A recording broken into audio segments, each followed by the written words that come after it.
할렐루야. 저희 워싱턴 한인교회 2부 예배에 오신 모든 성도님들 이 시간 주님의 이름으로 진심으로 환영합니다. 특히 오늘 대강절 셋째 주일을 맞이했습니다. 특히 이제 기쁨의 마음을 품고 우리 주인 되신 예수 그리스도를 저희가 맞이했으면 좋겠습니다. 한 주를 돌아봤을 때 시간이 너무 빨리 가는 것 같아요. 그렇죠? 그리고 크리스마스 날은 다가오는데 근데 또 마음은 그렇게 준비가 되지 않은 것 같기도 하고, 그러면서 또 이 세상의 그 비슷한 흐름에 같이 빨려 들어가는 그러한 모습을 보는 것 같기도 하고 답답한 것 같습니다. 하지만 동시에 확실한 것은 하나님께서 우리를 너무 사랑하셔서 예수님을 저에게 선물로 주셨으면 저희가 기억했으면 좋겠습니다. 그래서 우리가 이 세상에서 힘들지만 스트러글하지만 우리의 힘으로 살 필요 없이 우리와 함께 하시는 그분과 살 수 있도록 하나님께서 예수님을 보내주셨다는 것을 저희가 오늘 예배를 통해서 기억했으면 좋겠습니다. 요한일서 4장 9절에는 이렇게 나와 있습니다. 하나님의 사랑이 우리에게 이렇게 드러났으니 곧 하나님이 자기 외아들을 세상에 보내주셔서 우리로 하여금 그로 말미암아 살게 해주신 것입니다. NASB로 나와 있습니다. Living through Him. 주님을 통해서 주님과 함께 이 세상에 살아가는 것을 위하여 예수님을 보내주셨다라는 그 사실을 저희가 감사하며 기뻐하며 오늘 예배했으면 좋겠습니다. 시간 같이 기도할까요? 같이 기도하겠습니다.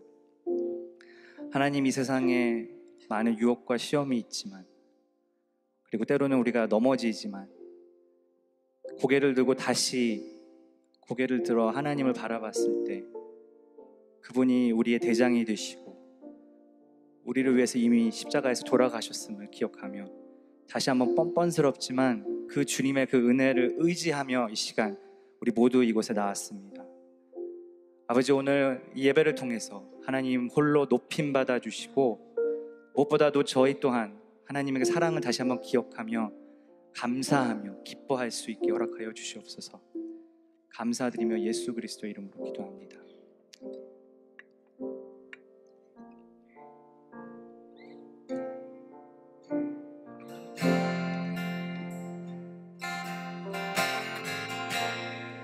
세상의 유혹 시험, 세상의 유혹 시험이 내게 몰려올 때에 나의 힘으론 그것들 모두 이길 수 없네. 거대한 폭풍 가운데 위축된 나의 영혼, 어찌할 바를 몰라 헤매이고 있을 때 다시 한번 해볼까요? 세상의 유혹 시험이 내게 몰려올 때에 나의 힘으로 그것들 모두 이길 수 없네. 거대한 폭풍 가운데 위축된 나의 영혼, 어찌할 바를 몰라 헤매이고 있을 때 주를 찬양, 손을 들고 찬양. 전쟁은 나에게 속한 것 아니니 주를 찬양, 손을 들고 찬양. 전쟁은 하나님께 속한 것이니. 가능하신 분들은 같이 일어나서 이 시간에 같이 찬양하겠습니다. 거짓과 속임수로 가득 찬 세상에서 어디로 갈지 몰라 머뭇거리고 있네. 공중의 권세 잡은 자 지금도 우리들 실패와 절망으로 넘어뜨리려 우리 목소리를 높여서 주위를 돌려보며 주위를 둘러보면 아무도 없는 듯 믿음의 눈을 들면 보이는 분 계시네 지금도 내 안에서 역사하고 계시는 사망과 어둠의 권세 물리치신 예수님 주를 찬양합시다 주를 찬양 손을 들고 찬양 전쟁은 나에게 속한 건 아니니 주를 찬양 손을 들고 찬양 전쟁은 나 하나님께 속한 것이 다시 한번 주를 찬양합니다 주를 찬양 손을 들고 찬양 전쟁은 나에게 속한 것 아니니 주를 찬양 손을 들고 찬양 전쟁은 하나님께 속한 것 우리 시간 같이 기도하며 하나님 앞에 나가겠습니다 주님의 자비와 은혜를 간구하며 나가겠습니다 기도하겠습니다 아버지 하나님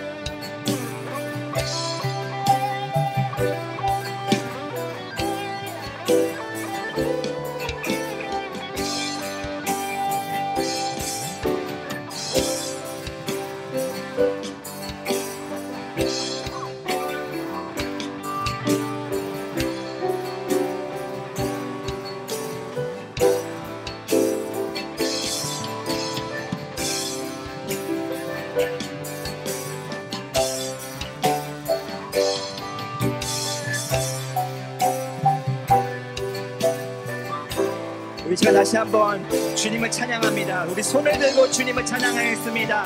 주를 찬양, 주를 찬양, 손을 들고 찬양. 전쟁은 나에게 속한 것 아니. 주를 찬양, 손을 들고 찬양. 전쟁은 하나님께 속한 것이니. 우리 하나님께 큰 영광을 바쳐드리겠습니다. 우리의 왕 되신 주님, 우리 대장 되신 주님을 찬양합니다. 기뻐하는 감사하는 마음으로 하나님 앞에 나아가겠습니다.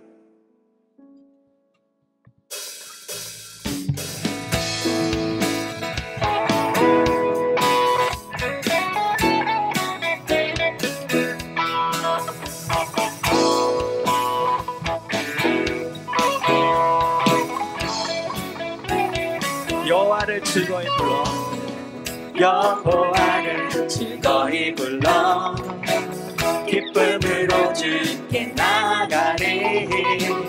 여호와 하나님 난 주의 백성, 기르시는 양이라. 여호와를 즐거이 불러, 기쁨으로 주께 나가리.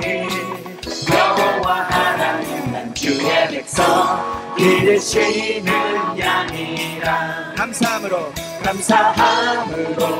주를 높이며 그 문에 들어가서 찬송함으로 그 이름을 송축할지어다. 감사함으로 주를 높이며 그 문에 들어가서 찬송함으로 그 이름을 송축할지어다. 할지어다. 여호와를 즐거이 부릅시다. 여호와를 즐거이 불러 기쁨으로 주님께 나가리. 여호와 하나님 난 주의 백성 기르시는 양이라. 여호와를 즐거이 불러 기쁨으로 주님께 나가리. 여호와 하나님 난 주의 백성 기르시는 양이라. 감사함으로 주를 높이며 그 문에 들어가서 찬송함으로 그 이름을 송축할지어다. 감사함으로 주를 높이며 그 문에 들어가서 찬송함으로 그 이름을 송축할지어다. 주의 선하심과 인자하심을 찬양하겠습니다. 주의 선함과 인자하심이 영원하고 주의 성실하심이 대대에 그치리로다. 목소리 높여서 대대에 그치리로다. 감사함으로 주를 높이며 그 문에 들어가서 찬송함으로 그 이름을 송축할지. 우리 박수하면서 해보겠습니다. 감사함으로 주를 높이며 그 문에 들어가서 찬송함으로 그 이름을 송축할지어다.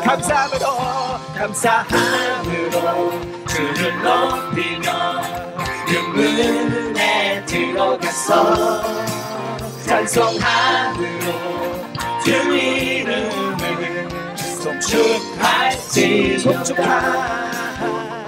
송축할지어다.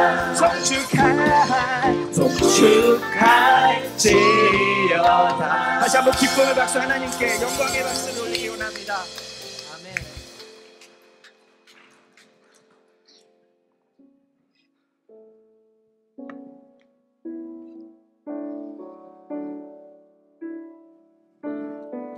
감사할 수 있고 기뻐하기 위해서는 왜 기뻐하는지, 왜 감사해야 하는지를 갖다가 알아야 되는 것 같습니다. 우리 죄 위에 죽으신 주님을 우리가 이 찬양을 통해서 다시 한번 기억하며 이분 때문에 우리가 기뻐하고 감사할 수 있음을 기억했으면 좋겠습니다.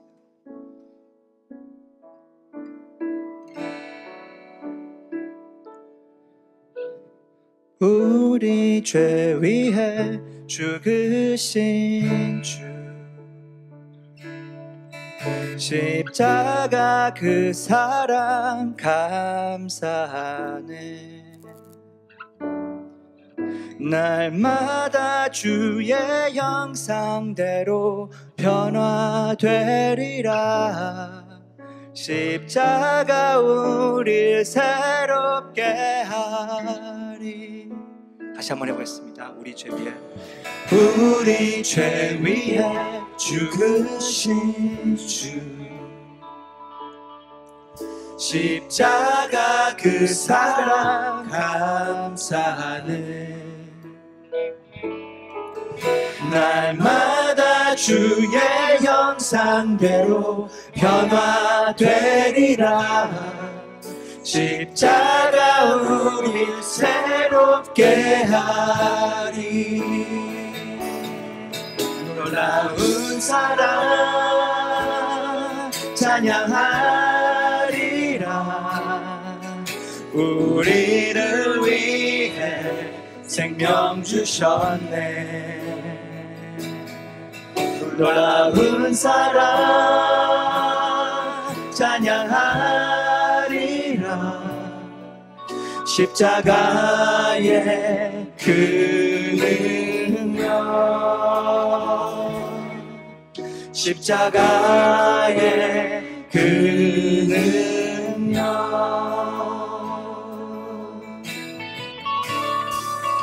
다시 한번 우리 죄 위에 죽으신 주, 우리 죄 위에 죽으신 주, 십자가 그 사랑 감사해. 날마다 주의 형상대로 변화되리라. 십자가 우리 새롭게 하니. 놀라운 사랑 찬양하리라. 우리를 위해 생명 주셨네. 놀라운 사랑 찬양하리라. 십자가의 그 능력, 십자가의 그 능력. 놀라운 사랑 찬양하리라. 우리를 위해 생명 주셨네. 놀라운 사랑 찬양하리라. 십자가의 그 능력, 십자가의. 우리 다시 한번 주님의 십자가를 찬양하며 기도하며 나가겠습니다. 기도하면서 감사의 마음을 표현하며 나가겠습니다. 아버지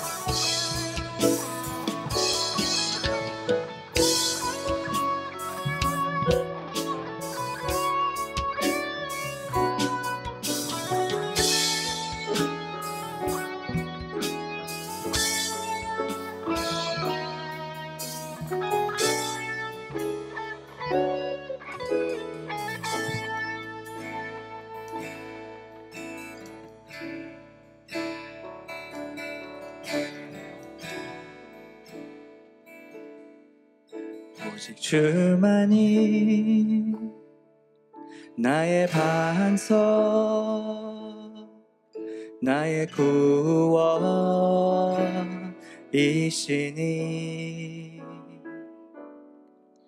오직 주만이 나의 산성, 내가 요동치 아니하리. 오직 주만이 나의 반석, 나의 구원이시니.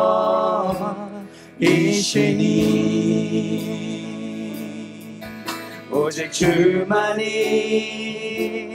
나의 산성,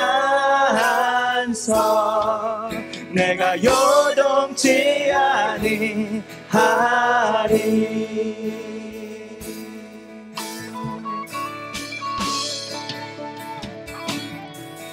나의 영혼이 간절히 여호와를 갈망하며, 나의 입술이 여호와를 찬양하리.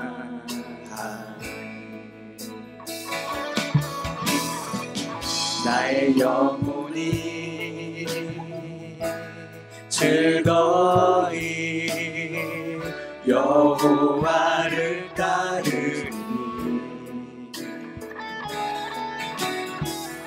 나의 영생의 여호와를 송축하리.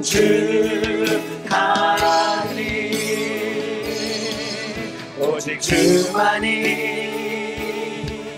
나의 반석, 나의 구원이시니.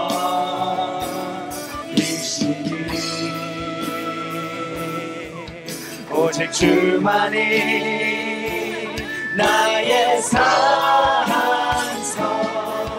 내가 요동치 아니하리. 믿음의 고백으로 다시 한번 고백하겠습니다. 오직 주만이, 오직 주만이 나의 반석, 나의 구원이시니.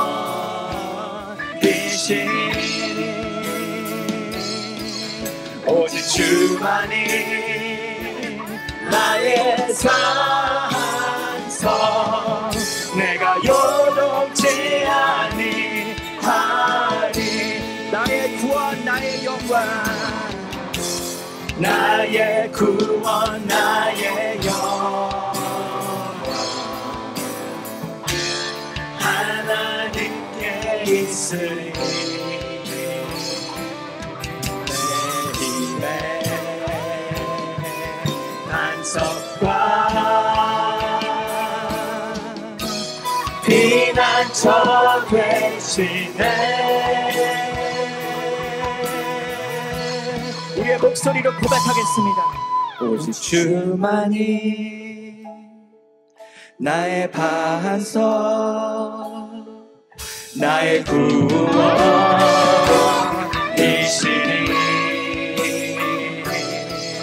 오직 주만이 나의 산성, 내가 요동치 아니하리. 오직 주만이, 오직 주만이 나의 반석, 나의 구원이시니.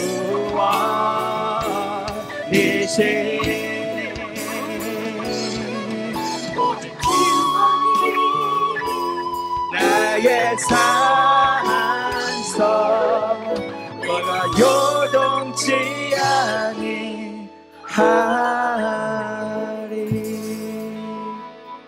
앉아주시기 바랍니다. 같이 이 시간 다시 한번 기도하겠습니다. 하나님께서 오늘 저에게 이러한 고백을 드린 우리에게 함께 하심을 기억시켜 주시고 하나님의 사랑을 상기시켜 주시기를 저희가 간절히 바라는 그 마음을 준비했으면 좋겠습니다. 기도하겠습니다.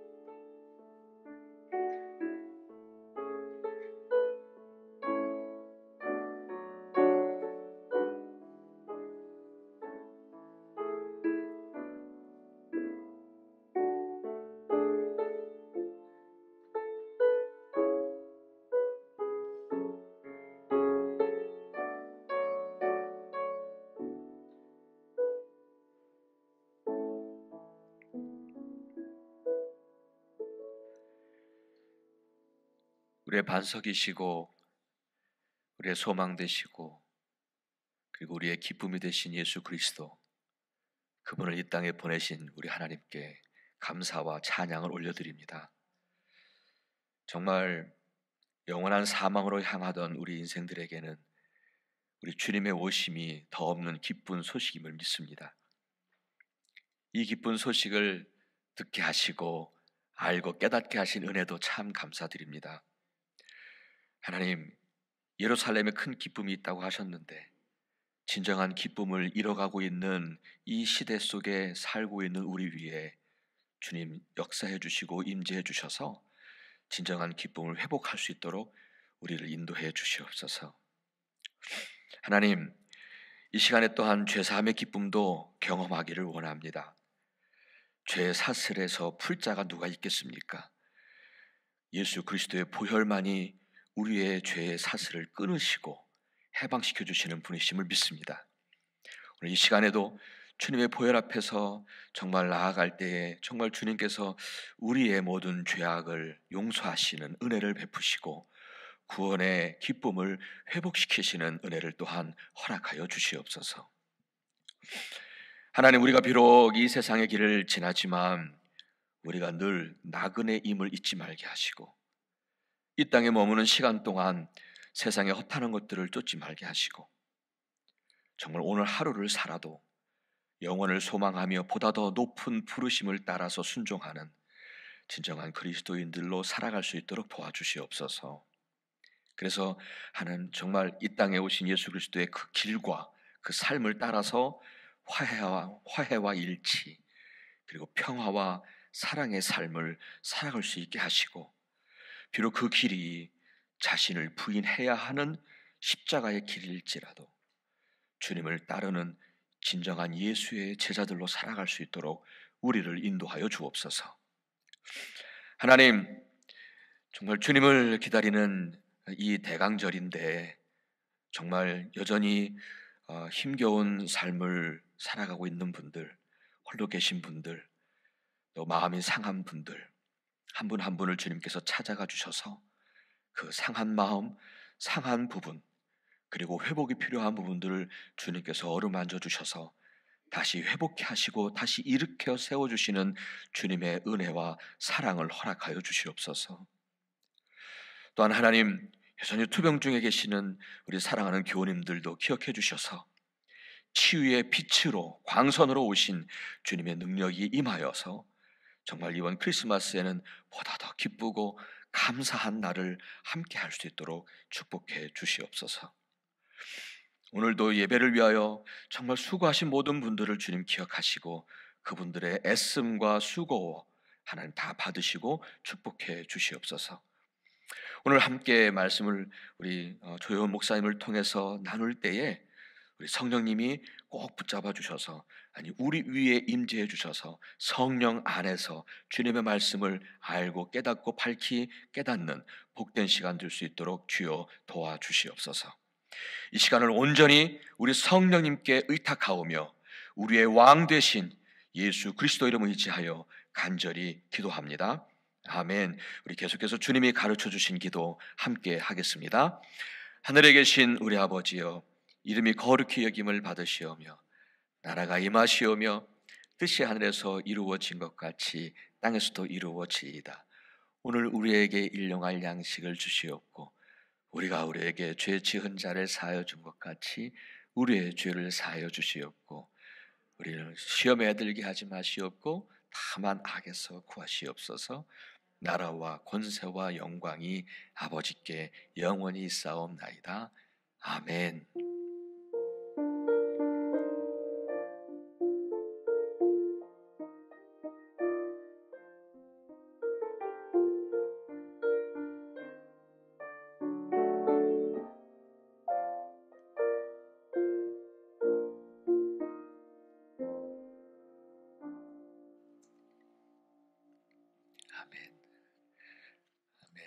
오늘은 우리 조효 목사님이 설교를 하시기 때문에 제가 사회자로 나섰습니다. 제가 혹 미숙하다 할지라도 여러분들께서 양해해 주시기를 바랍니다. 먼저 알리는 말씀을 먼저 드리겠습니다. 교회 총회가 다음 주에 있어요. 안건은 우리 신천 장로님과 장로님 두 분과 임명하시는 장로님 한 분에 대한 인준을 위한 투표를 시작을 하게 될 텐데 아마 여러분들 이메일로 이미 받으신 분들 계실 거예요. 그 후보 되시는 분들의 봉사 이력 또 사진을 보셨을 것입니다. 여러분들 함께 다 참여해 주시면서 함께 기쁨 가운데 잘 됐으면 좋겠습니다. 다음 주일 날 이제는 개회를 선언하게 되죠. 성탄 주간 예배 24일 날 7시 반에 현장과 온라인으로 2부 예배 드리죠. 그 성탄 전야 예배, 성탄절 25일 날은 11시에 세례식과 함께 현장과 온라인으로 예배를 드리게 됩니다. 많이 참여해 주셔서 함께 또 기쁨을 나눴으면 좋겠습니다. 세례 또 입교 교육 그 해당되시는 분들 잊지 마시고 함께 해주시길 바라고요. 또 신천 그 부분 빼겠습니다. 또 포인세치아 헌화하시기를 원하시는 분들은 봉투나 체크에 성탄절 헌화라고 적어주시면 감사하겠습니다. Angels of Hope 매년 하지요. 올해도 변함없이 나다넬 센터의 학생들에게 사랑의 선물을 전하는 그런 귀한 일입니다. 여러분들의 사랑의 손길을 기다리고 있습니다. 함께 해주시기를 부탁드리겠습니다. 헌금하실 때 메모란에 Angels of Hope라고 꼭 써주시기를 바라고요. 계속해서 또 멕시코 단기 선교팀 모집하죠. 이번 15일까지입니다. 여러분 참고해 주시고요. 주보를 참고해 주시고 여러분 많이 함께 해 주시기를 바랍니다. 여선교회 총회가 다음 주일 날 있어요. 2부 예배 후에 곧바로 순원 친교실에서 있다고 하는데요. 또 이런 기회에 함께 모일 수 있으니까 여선교회 회원분들께서는 함께 많이 오셔서 또 간단한 점심 식사도 함께 한다고 하니까 미리 알려주시기를 바라고 있습니다. 한영 장로님께 말씀해 주시면 되겠습니다.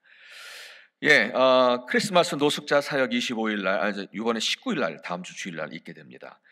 여러 물품, 또 외투, 신발 이런 여러 가지 것들을 기부받습니다. 기부하면 넣어주시면 감사하겠습니다. 도서실을 열었는데 관리하고 또 그것을 함께 해주실 정리하실 수 있는 분이 필요합니다. 교회 사무실이나 우리 이강호 장로님께 연락을 하셔서 함께 좀 도움의 손길로 해주시기를 부탁을 드리겠습니다. 혹시 북한 선교에 관한 자료가 있으시면 북한 선교에서 찾고 있습니다. 혹시 가지고 계신 것이 있으면 좀 전달해 주시면 감사하겠습니다.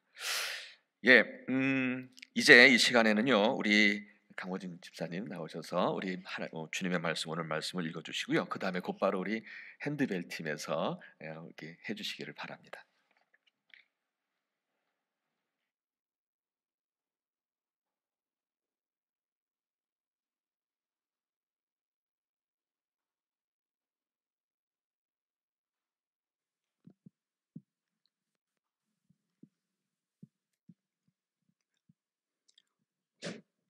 오늘 우리에게 주신 하느님의 말씀은 마태복음 1장 18절부터 25절까지입니다. 말씀을 봉독하겠습니다. 예수 그리스도의 태어나심은 이러하다. 그의 어머니 마리아가 요셉과 약혼하고 나서 같이 살기 전에 마리아가 성령으로 잉태한 사실이 드러났다. 마리아의 남편은 요셉은 의로운 사람이라서 약혼자에게 부끄러움을 주지 않으려고 가만히 파혼하려 하였다. 요셉이 이렇게 생각하고 있는데 주님의 천사가 꿈에 그에게 나타나서 말하였다. 다윗의 자손 요셉아, 두려워하지 말고 마리아를 내 아내로 맞아들여라. 그 태중에 있는 아기는 성령으로 말미암은 것이다. 마리아가 아들을 낳을 것이니 너는 그 이름을 예수라고 하여라. 그가 자기 백성을 그들의 죄에서 구원하실 것이다. 이 모든 일이 일어난 것은 주님께서 예언자를 시켜서 이르시기를 보아라, 동정녀가 잉태하여 아들을 낳을 것이니 그의 이름을 임마누엘이라 할 것이다 하신 말씀을 이루려고 하신 것이다. 임마누엘은 번역하면 하나님이 우리와 함께 계신다는 뜻이다. 요셉은 잠에서 깨어 일어나서 주님의 천사가 말한 대로 마리아를 아내로 맞아들였다. 그러나 아들을 낳을 때까지는 아내와 잠자리를 같이 하지 않았다. 아들이 태어나니 요셉은 그 이름을 예수라고 하였다. 이것은 오늘 우리에게 주신 하나님의 말씀입니다. 이제 잠시 말씀을 통해 주실 은혜를 위해 조용히 기도하시겠습니다.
감사합니다. 우리 앞에서 은혜로운 찬양해 주신 이부 찬양팀과 오늘 또 헌신해 주신 유빌라테 링어스 우리 청장님 핸드벨 콰이어에게 감사하는 마음, 또 이런 시간 은혜를 허락해 주신 하나님께 감사한 마음으로 다시 한번 감사의 박수 보내드릴까요? 네, 반갑습니다. 저 오늘 말씀을 전할 조희원 목사라고 합니다.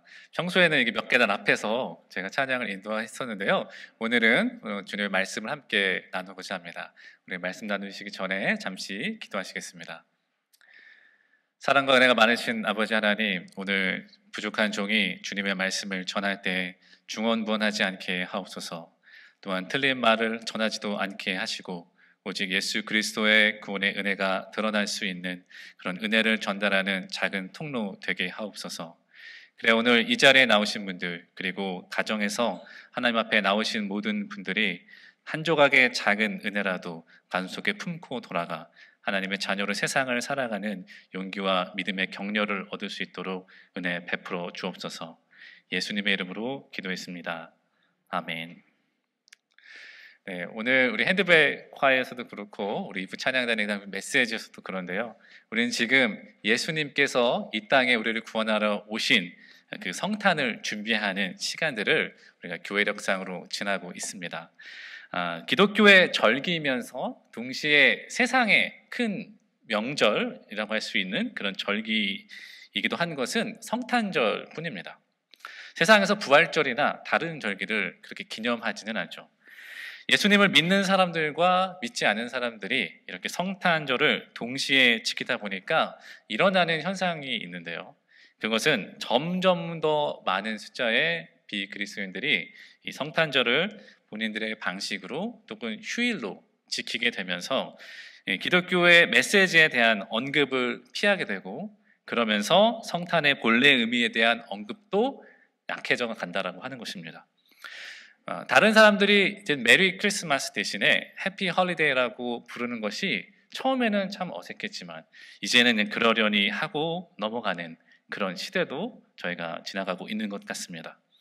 그래서 성탄절은 기독교의 메시지보다는 다른 메시지들, 즉 상업적인 이야기들, 우리들이 그날들을 즐기는 날들이다라는 그런 메시지들로 더 둘러싸이는 것을 우리가 보고 있습니다. 그래서 세상에서 성탄절에 열리는 축제가 아주 소란스럽게 열리지만 오히려 그곳에 예수님이 가려져서 성탄절 가운데 예수님이 어디에 계신가를 우리가 의식적으로 찾아야 하는 그런 지경이 되었다라고 볼 수 있습니다.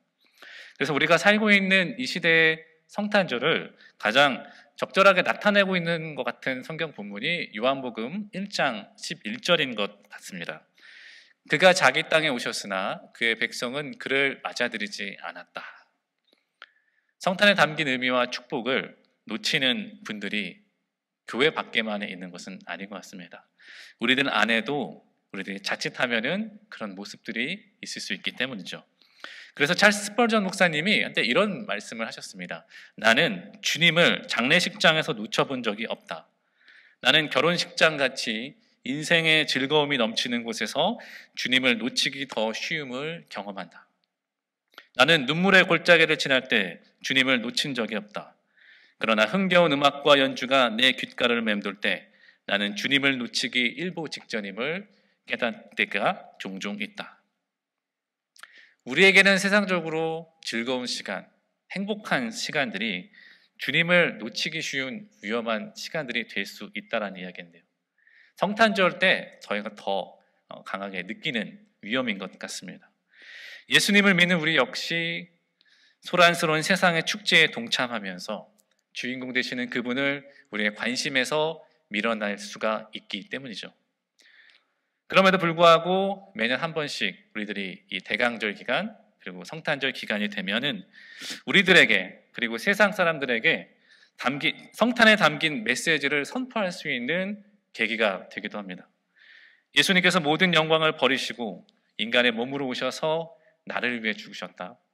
스스로를 구원할 수 없는 상태인 우리 죄를 대신 지시고 하나님께 나가는 길을 열어주시기 위해 예수님께서 자신을 우리에게 주셨으니 우리도 그분께 우리를 드려야 된다는 그런 성탄의 메시지를 우리 안에 그리고 세상 사람들에게 다시 선포할 수 있는 계기가 된다는 것입니다.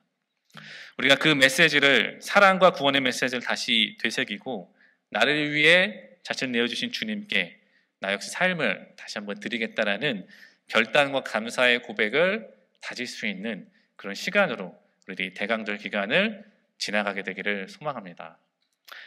그렇게 되기 위해서 그것을 회복하기 위해서 우리는 마태복음 1장 오늘 본문 말씀을 보면서 예수님의 오심을 준비하고 맞이할 수 있을 어떻게 그럴 수 있을 것인가, 그리고 그런 사람들이 누리는 하나님의 은혜가 무엇인가를 함께 나누어 보고자 합니다. 먼저 예수님의 오심은 그것을 고대하고 기다렸던 사람들, 준비했던 사람들을 통해서 이루어졌고, 또 그런 사람들에게 그런 큰 은혜에 동참할 수 있는 특권이 주어졌다는 것입니다. 오늘 그것을 예수님의 육신의 부모인 마리아와 요셉의 모습에서 발견할 수가 있는데요. 오늘 본문 18절에 이렇게 얘기합니다. 예수 그리스도의 태어나심은 이러하다. 그의 어머니 마리아가 요셉과 약혼하고 나서 같이 살기 전에 마리아가 성령으로 잉태한 사실이 드러났다. 여기서 마리아와 요셉이 먼저 약혼을 하게 되었다고 하는데요. 이 약혼은 우리 시대의 약혼과는 의미가 좀 다릅니다. 오늘날의 약혼은 앞으로 우리가 혼인을 하겠다라고 약속을 했고 법적인 구속력은 없는 것이지만, 당시 유대인들의 결혼 풍습에 따르면은 결혼식은 두 가지 단계로 나눠져 있는데요. 이 약혼식은 에루신이라고 불리는 약혼보다 더 의미가 있는 첫 번째 결혼 예식에 해당하는 것입니다. 이 신부집에서 이 약혼보다는 정혼식이라고 불릴 수 있는 의식을 먼저 하게 되는데, 이때 이미 법적으로 부부의 관계로 들어가게 되고 법적인 구속력을 갖게 됩니다. 이 정혼식이라는 것이 끝나게 되면은 바로 함께 신부가 사는 것이 아니라 신부를 처갓집에 두고 신랑의 본가로 돌아가서 신부와 함께 살 수 있는 그런 처소를 짓거나 준비를 하게 되는데요. 이 처소가 준비되었다는 판단을 신랑의 아버지에게 받으면은 그때 신부를 데려다가 신혼처소에서 결혼 잔치를 하고 본격적인 결혼 생활을 시작하게 되는 것입니다. 이 기간이 한 1년 정도 보통 걸린다라고 이야기하는데요.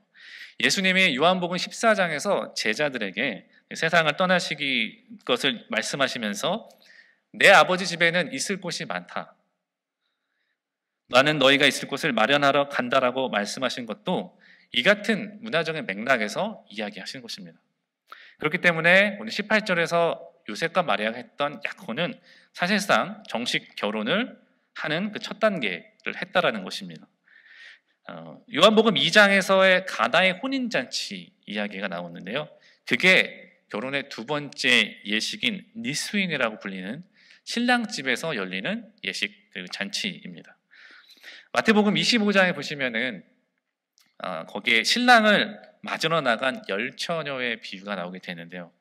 한 1년여가 지나서 신랑이 신부를 데리고 올 때가 되었고 아마 기별을 보내죠. 근데 오늘날처럼 정확하게 커뮤니케이션 할 수 있는 방법이 없기 때문에 오늘 올지 내일 올지 저녁에 올지 낮에 올지 그 시간 정확히 모르기 때문에 친구의 친구들이 등불을 들고 나가서 밤까지 기다리는 것을 이 문화를 배경으로 하고 있는 이야기입니다. 그래서 오늘 본문 19절을 보시면은 요셉을 가리켜서 마리아의 남편이라고 하는 것, 이미 결혼 관계로 들어왔다라고 하는 것이죠. 요셉이 이렇게 법적으로 결혼과 같은 정혼식을 맺은 상태였는데요. 그 마리아가 같이 살기 전에 예수님을 잉태하게 된 사실이 드러났다라고 오늘 18절에 이야기를 합니다. 이래서 이때 요셉이 의로운 사람이라 가만히 파혼하려고 하였다라고 이야기합니다. 19절 말씀인데요. 제가 읽어드리겠습니다. 마리아의 남편 요셉은 의로운 사람이라서 약혼자에게 부끄러움을 주지 않으려고 가만히 파혼하려 하였다. 요셉을 가리켜서 의로운 사람이라 가만히 파혼하려 하였다라고 하는데요. 이 의로운이라는 표현은 아직 예수 그리스도를 통한 의롭다 여김을 받는 그 로마서와 같은 의로움이라기보다는 아직은 유대적인 의미에 좀 더 비중을 둔 의로운 사람이라는 표현이라고 볼 수가 있습니다. 당시 유대인에게 붙여지는 이 의롭다라는 표현은 구약의 말씀, 그 구약의 율법을 붙들고 그것을 기준으로 지키면서 살아내려고 하는 삶을 사는 사람을 가리킬 때 의로운 사람이라고 이야기하는데요. 그 말은 이 청년 요셉이 그냥 배운 것 없는 사람이 아니라, 그냥 하나님의 말씀과 상관없이 사는 사람이 아니라 하나님의 말씀 율법을 기본적으로 잘 알고 공부하고 묵상하고 그것을 잘 지키려고 하는 노력이 있는 사람이었다는 것을 우리에게 이야기해 줍니다.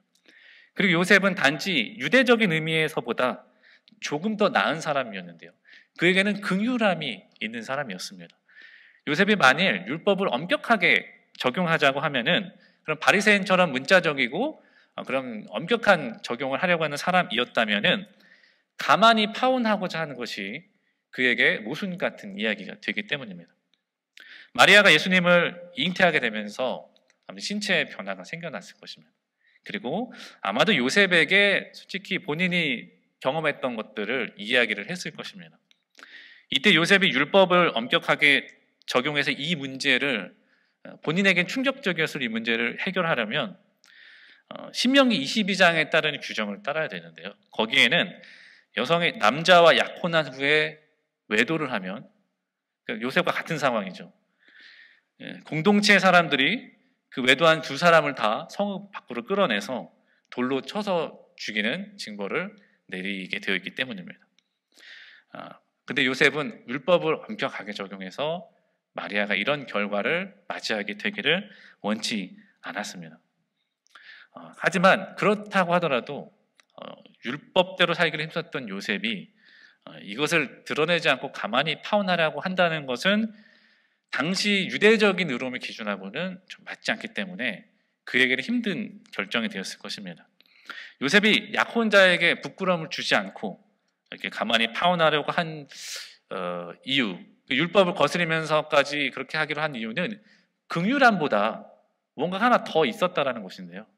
그것이 무엇일까 할 때 그리스도께서 오심이라는 책에서 김홍전 목사님이 이런 해석을 하십니다. 나사렛이라는 동네가 작은 동네입니다. 몇백 명 정도 사는 시골 작은 동네인데요. 그리고 공동체성이 강한 시대라서 마을 안의 사정들을 모두가 충분히 잘 알고 있는 구조였다는 것입니다. 이런 환경 속에서 젊은 두 사람이 결혼을 한다는 것은 그 여인에 대해서 전혀 모르는 상태가 아니라 그 여인의 평소 행실과 모습, 평판에 대해서 충분히 알고 결혼을 하게 된다는 것입니다.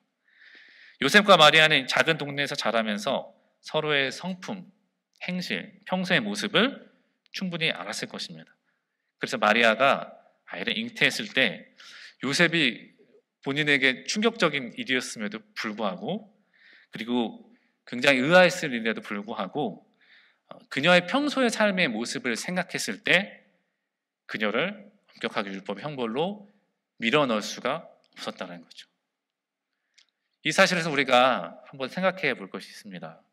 예수님이 이 땅에 오신 일들이 이루어질 때 하나님께서 사용하셨던 사람들은 하나님과 관계없이 살아갔던 사람들, 그저 그렇게 대강대강 살아갔던 믿음의 사람들이 아니라 그것을 맞이할 수 있도록 그런 믿음의 삶을 살고자 노력했던 사람들, 주님의 오시기를 고대했던 사람들을 통해 이루어졌다는 것입니다. 요셉이 평소에 하나님의 말씀을 알고 그 은혜를 알았기에 그에게 긍휼함이 있었고, 마리아는 그의 평소에 아름다운 믿음의 성품에 있는 사람이 있었기에 또 요셉이 그녀를 형벌의 자리로 밀어넣지 않게 되었다는 것입니다. 마리아 같은 경우도 그렇습니다. 하나님의 계시와 하나님의 아들을 이 땅에 어느 한 몸을 빌려 의탁하게 하실 때 준비되지 않은 한 사람에게 나타나서 너가 아이를 낳으리니 이렇게 하나님이 하지 않으셨다는 겁니다. 평소 하나님의 언약을 붙들고 메시아 오실 것을 앙망하고 기다리던 준비된 아름다운 그릇인 마리아에게 하나님께서 선사를 통해 고지를 하셨다는 것이죠. 누가복음 1장에 보시면은 마리아가 자녀를 잉태하게 될 것이라는 이야기를 천사에게 들었을 때 그녀가 얼마나 아름다운 신앙의 고백을 하고 그것을 받아들이게 되는지를 우리가 볼 수 있습니다. 그것을 그녀와 정혼한 요셉이 누구보다 잘 알고 있었기 때문에 그래서 그 이야기를 들었을 때 그거를 그냥 마냥 좌시해서 없던 일처럼 하기는 어렵지만 형벌의 자리로 밀어넣지도 않고 그래서 공동체에 폭로하지 않고 조용히 파혼하는 방식을 택했을 것입니다. 요셉은 아직 본인이 경험한 게 아니고 들은 얘기 때문에 확신을 할 수가 없었던 부분이 있었을 것이죠. 그런데 그런 요셉에게 그래서 하나님께서 천사가 꿈에 나타나게 했습니다. 20절입니다. 요셉이 이렇게 생각하고 있는데 주님의 천사가 꿈에 그에게 나타나서 말하였다. 다윗의 자손 요셉아, 두려워하지 말고 마리아를 내 아내로 맞아들여라. 그 태중에 있는 아기는 성령으로 말미암은 것이다. 마리아가 아들을 낳을 것이니 너는 그 이름을 예수라고 하여라. 그가 자기 백성을 그들의 죄에서 구원하실 것이다. 궁유람도 있고 마리아의 평소 행실도 알고 말씀을 알아왔던 요셉이 하나님께서 이렇게 말씀해 주시자마자 잠에서 깨어난 요셉은 그 다른 어떤 질문이나 어떤 저항 없이 바로 마리아를 온전한 아내로 맞아들이며 이를 통해 예수님의 육신의 아버지가 되는 특별한 은혜를 누리게 됩니다.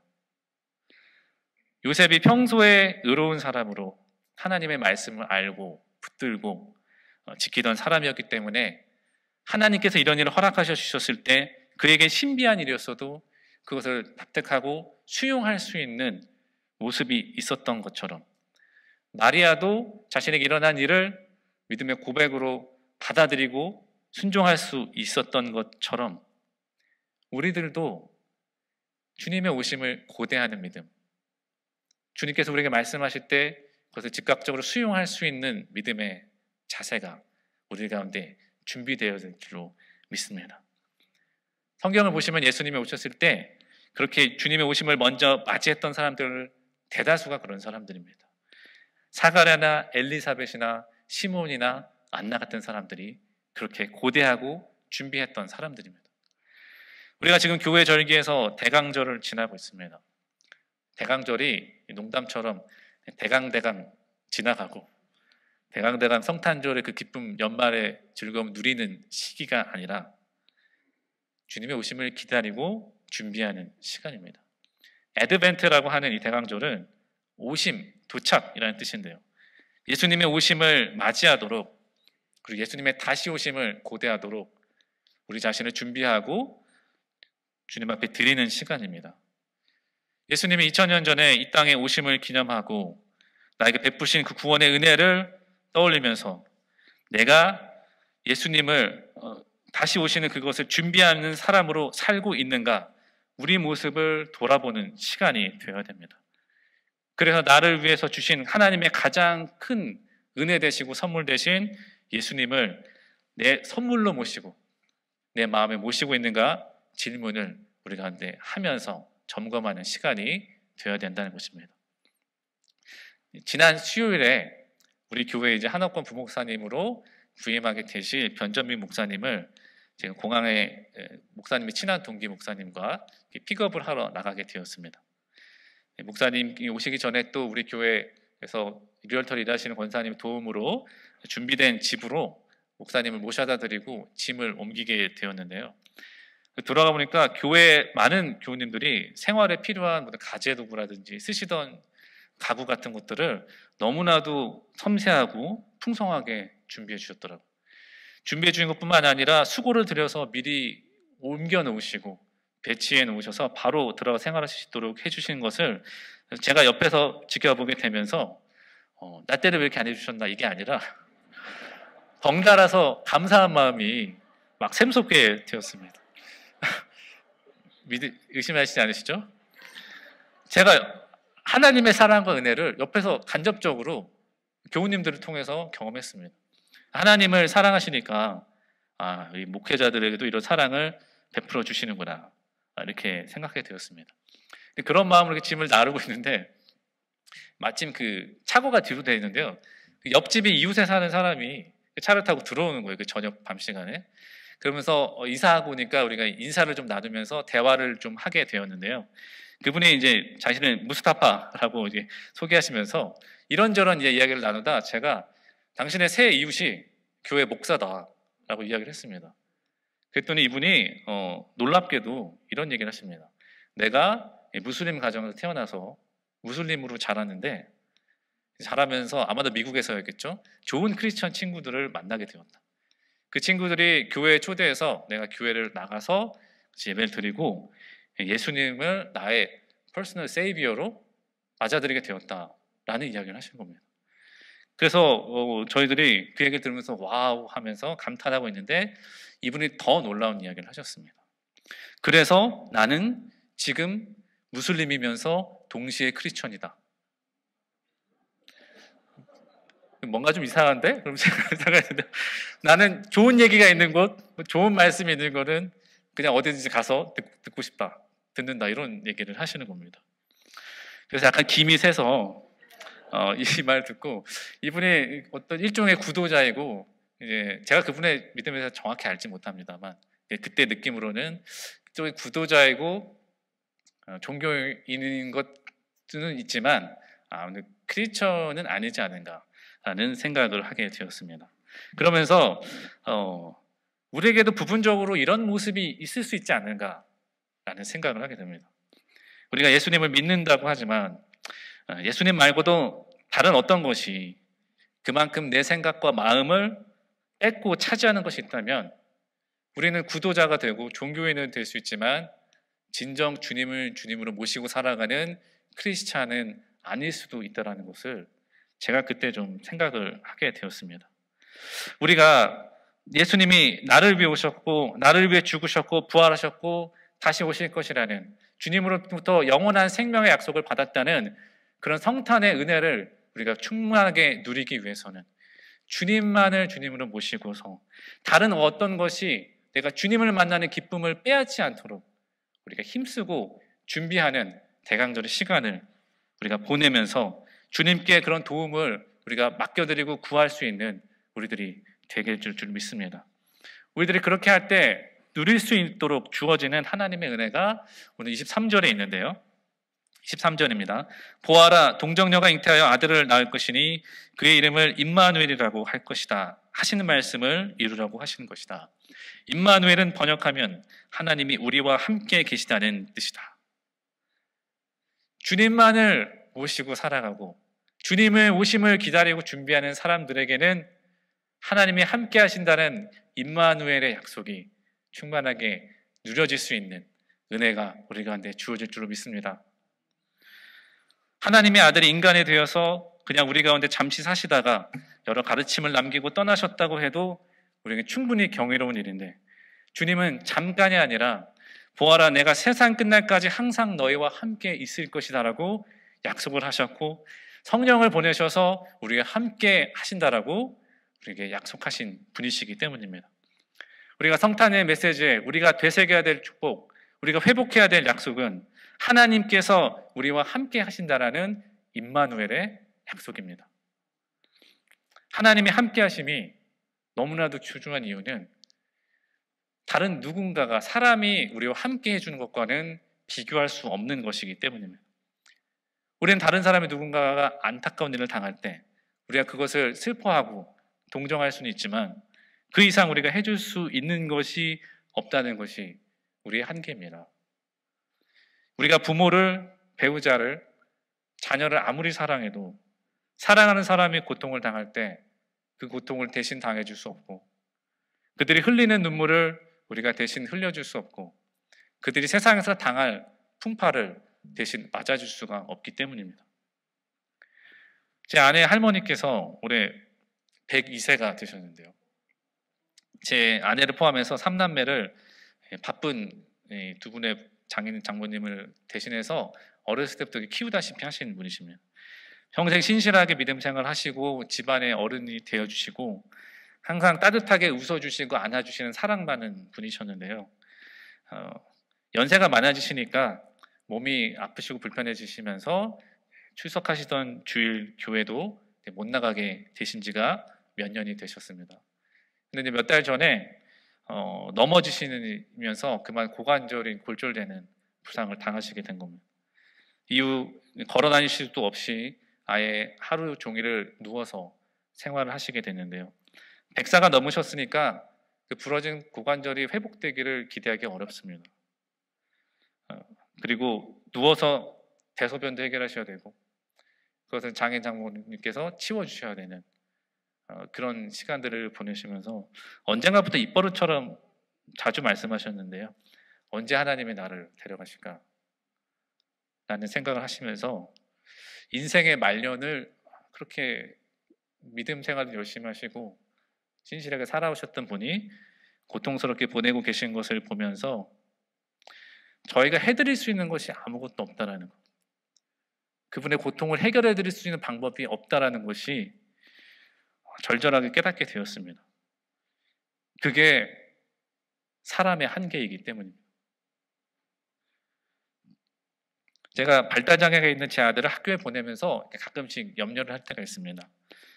뉴스에서 안 좋은 이야기를 읽으면서 말로 자신을 표현하지 못하는 이 아이가 보이지 않는 곳에서 누군가에게 혹시 어뷰즈를 당하지는 않을까? 혹은 누군가에게 괄시받지는 않을까? 근데 그런 일이 있어도 그 아이가 말을 못하기 때문에 제가 알 수가 없습니다. 제가 할 수 있는 것은 그저 안타까워하고 스쿨버스를 타고 떠나는 그 아이의 뒷모습을 보면서 기도할 수 있는 것밖에 없습니다. 우리들이 할 수 있는 것이 아파하고 눈물 흘릴 수 있는 것밖에 없는데, 그런데 하나님은 다르시다는 것이 성경에 담긴 임마누엘의 약속입니다. 우리를 안타까워하면서 동정만 하시는 하나님이 아니시고 우리의 고통을 함께 짊어지시는 하나님이십니다. 그래서 이 땅 가운데 내려오셔서 인간의 육신을 입고 그 모든 경험들을 함께 하시고 이제는 임마누엘의 하나님으로 우리의 영혼이 함께 하시고 너의 고통의 짐을 내가 함께 해결해주고 들어주고 위로해주고 영원한 생명의 약속을 너에게 부어주겠다라는 그런 함께 하심의 약속을 우리가 허락해 주신 분이십니다. 히브리서 2장에서 이렇게 얘기합니다. 그는 몸소 시험을 받아서 고난을 당하셨으므로 시험을 받는 사람들을 도우실 수 있습니다. 하나님만 그저 눈물 흘리고 동정하시는 것이 아니라 우리의 마음을 어루만져 주시고 우리 인생의 눈물을 닦아주시고 우리 인생 가운데 진정 피난처가 되어주시는 그분이 되신다는 사실, 그 하나님이 우리와 함께 하신다는 사실이 우리가 다시 한번 기억하고 누려야 될 성탄의 은혜인 줄로 믿습니다. 과연 하나님이 나와 인생에 함께 하시는가 하는 의문을 가질 때가 믿음 약한 우리들에게 찾아오는데요. 그때마다 우리 예수님께서 임마누엘의 하나님으로 이 땅 가운데 함께 오셔서 그 모든 인간의 고통과 경험들을 함께 하셨다라는 사실을 우리가 기억하고 나를 위해 피를 흘리신 예수님의 십자가를 기억해야 될 것입니다. 내가 감정으로는 느끼지 못해도 우리를 위해 인생의 경험을 함께 하시고 생명 내어주신, 지금도 성령님을 함께 하신 주님이 우리의 모든 순간 가운데 함께 하신다는 사실을, 우리를 한순간도 버리시지 않으신다라는 그 사실을, 그 약속을 믿고 회복하는 대강절 기간, 그리고 오늘 예배가 되기를 소망합니다. 우리가 그런 은혜를 누리기 위해서 해야 될 것이 있는데요. 첫 번째로는 임마누엘의 하나님을 계속 묵상하고 우리 가운데 계속 선포해야 된다는 것입니다. 내가 하나님을 위해서 무엇인가를 해야 하는가를 먼저 생각하지 않고 그분이 나와 함께 하시는 그 은혜를 이미 허락하셨다라는 그 사실 자체를 우리가 묵상하고 누리고 감사하고 즐기는 그것이 우리들에게 필요하다는 것입니다. 기독교가 무엇을 하라라고 자꾸 요구하는 누가 아니라 하나님께서 우리 중에 이루셨다라는 넌을 말하는 종교입니다. 우리가 무언가를 거기에 더할 필요도 없고 뺄 수도 없는 예수님이 이미 이루셨다라는 그 은혜가 나와 이미 함께 하신다라는 그 사실을 묵상하고 감사한다라면은 우리 가운데 하나님께서 샘솟을 수 있는 힘과 위로를 다시 한번 허락하여 주시고 우리가 이해할 수 없는 방법, 우리가 볼 수 없는 가중에서도 우리 인생의 피난처로 우리가 함께 하실 줄로 믿습니다. 하나님이 우리 위해서 생명을 주신 값을 지불하신들 우리가 하나님을 위해 드릴 수 있는 게 무엇이겠습니까? 우리가 드릴 수 있는 것은 오직 경배뿐입니다. 그래서 우리가 이 대강절 기간에 우리 함께 고백하기 원합니다. 나를 천하를 주고도 바꿀 수 없는 소중한 존재로 봐주시고 생명을 주시기까지 사랑해 주신 것에 너무나 감사합니다. 그리고 나와 함께 해주심에 주님 감사합니다. 고백하는 우리가 되길 바랍니다. 두 번째로 하나님의 함께 하신 은혜를 누린 사람들은 우리가 주님 앞에서, 우리 이웃들 앞에서 낮아져야 될 것입니다.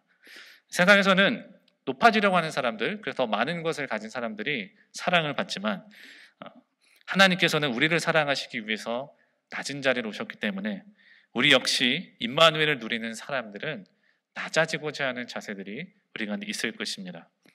하나님의 사랑을 누리는 사람은, 은혜를 입은 사람은 내려가야 됩니다. 하나님이 없어도 내 인생이 괜찮다, 내 인생의 주인 아니셔도 내 삶을 충분히 영위할 수 있다라는 마음을 버리고 구세주 되신 예수님의 이름 앞에 낮아져야 될 것입니다. 그리고 나에게 그 선물이 필요하다라고 인정하며 받아들여야 될 것입니다.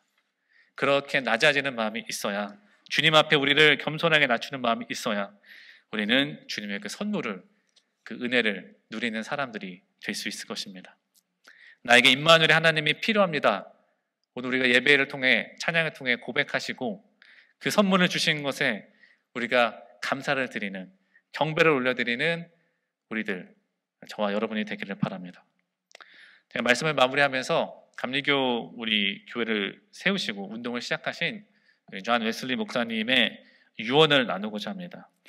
이 목사님이 회심의 체험을 한 다음에 일생 동안 정말 많은 거리, 22만 5천 마일 정도라고 하는 많은 거리를 말을 타고 돌아다니면서 복음을 전하시고 또 1년에 500번 이상 이렇게 복음을 선포하시는 사역들을 해오셨는데요.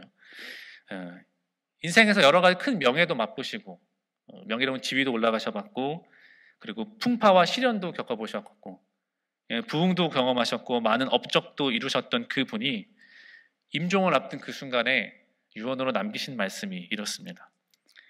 가족들과 사랑하는 사람들 앞에서 생애 마지막 힘을 내서 자리에 앉으신 다음에 60초 동안 앉아서 이렇게 얘기하셨습니다. 가장 좋은 것은 하나님이 우리와 함께 하신다는 것이다. 그리고 다시 침대에 누우셔서 두 팔을 하늘에 벌리시고 다시 한번 말씀하셨습니다. 가장 좋은 것은 하나님이 우리와 함께 하신다는 것이다. 그리고 호흡을 거두셨습니다. 우리도 모두 어느 때 주님 앞에 돌아가던 순간 앞에 설 때 이런 고백을 진심으로 드릴 수 있는 저와 여러분이 되길 바랍니다. 하나님이 함께 하신 것이 가장 좋았다라고, 죽는 순간 그 감사의 고백을 드리는 저와 여러분 되고, 그렇게 우리들의 마음을 준비할 수 있는 대강절과 성탄절 주간 되시기를 바랍니다. 기도하시겠습니다. 사랑과 은혜가 많으신 아버지 하나님, 우리가 고난 속에서도 하나님의 사랑을 변함없이 믿고 의지하면서 매일 우리와 함께 하시는 하나님을 경배하며 하나님의 위로를 경험하며 사는 우리들이 되기를 소망합니다.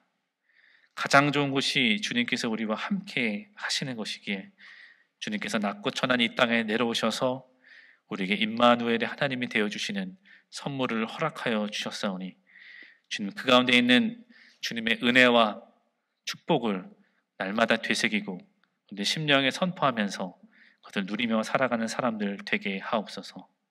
그래 우리들의 삶에서, 우리들의 입술에서 주님 찬양 받으시옵소서. 예수님의 이름으로 기도했습니다. 아멘.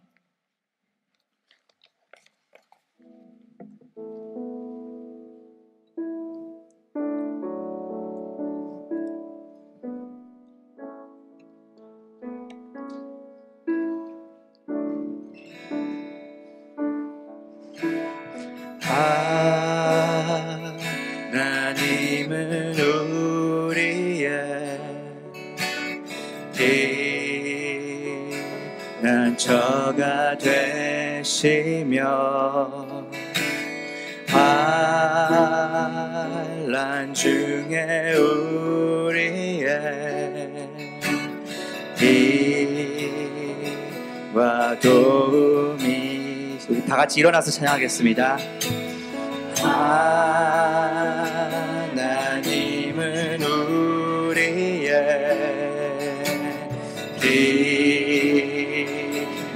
저가 되시며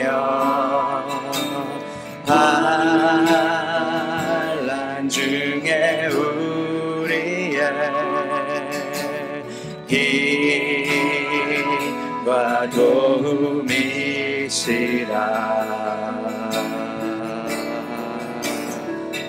너희는 가만히 있어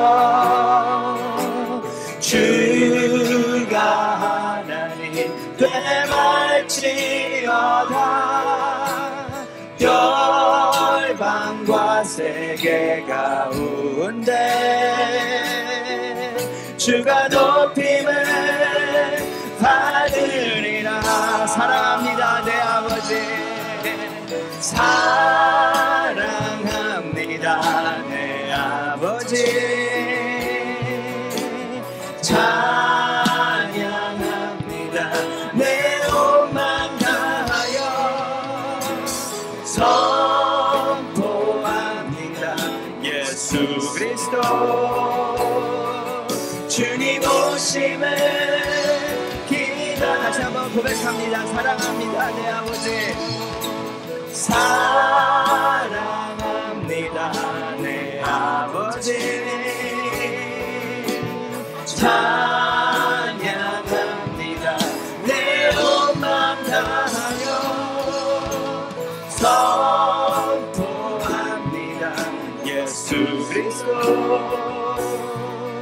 주님 오심을 기다리며.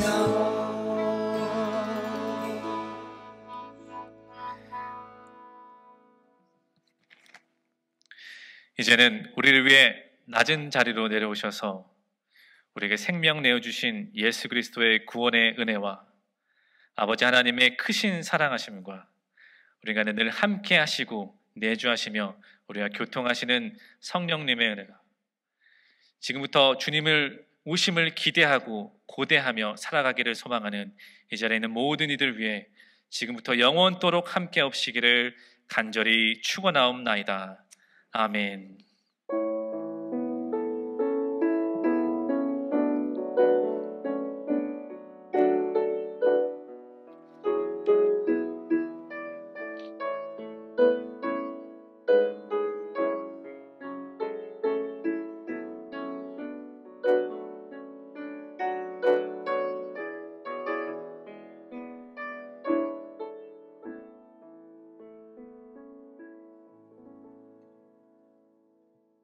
승리하시는 한 주 되시기 바랍니다.